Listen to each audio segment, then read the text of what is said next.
ईश्वर के सृष्टि सिद्धांत में पूरी तरह नर नारी समता है, लेकिन मानव समाज अपने जो नियम बनाता है, अपनी परंपराएं जो डालता है, अपने धार्मिक संप्रदाय की जो रचना करता है और उनके माध्यम से जो मूल्य देता है, उसमें वो औरतों को पुरुषों से कमतर रखता है, सेकंड क्लास सिटीजन की तरह ट्रीट करता है। यदि हम ईश्वर की सच्ची उपासना करना चाहते हैं और सृष्टि नियमों को ही अपना आधार बनाना चाहते हैं, तो हमें औरतों को जीवन के हर क्षेत्र में बराबरी देनी चाहिए।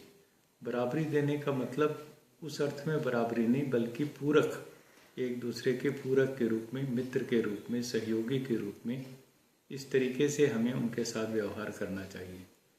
समाज चूँकि रूढ़ियों में बंध जाता है, सिद्धांतों से भटक जाता है, मूल विचार से छिटक जाता है दूर, ऐसी परिस्थिति में लगातार हमें कोशिश करते रहनी पड़ेगी, एक वैचारिक क्रांति के माध्यम से, एक सतत परिवर्तन और क्रांति के माध्यम से, कि औरतों के प्रति जो भी ऐसा कोई अपमानजनक व्यवहार हो रहा है जिसमें वो बराबरी के ढंग से नहीं बल्कि उनको कमतर आंका जा रहा है, वो हमें स्वीकार्य नहीं होना चाहिए। उसको बदल करके और ठीक करने की कोशिश लगातार होनी चाहिए।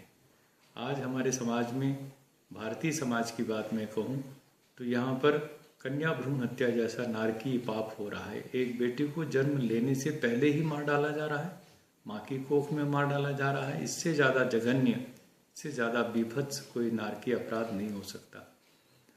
उसके बाद भी जन्म ले भी लिया यदि बेटी ने, तो पढ़ने लिखने आगे बढ़ने का बराबर अवसर उसे नहीं मिलता, अपने परिवार में नहीं मिलता। और आगे बढ़ करके यदि वो पढ़ लिख करके योग्यता अपनी सिद्ध भी कर लेती है, तो उसको दहेज के उस चक्की में ऐसे बांध दिया जाता है कि एक दिन उसको शायद जल करके, अपनी आहुति दे करके, और एक तरह से वो समाप्त कर दी जाती है। दहेज और दहेज हत्या के नाम पर बहुत ही भयंकर घृणित पाप हो रहे हैं। इस तरह की तमाम और यातनाएं हैं।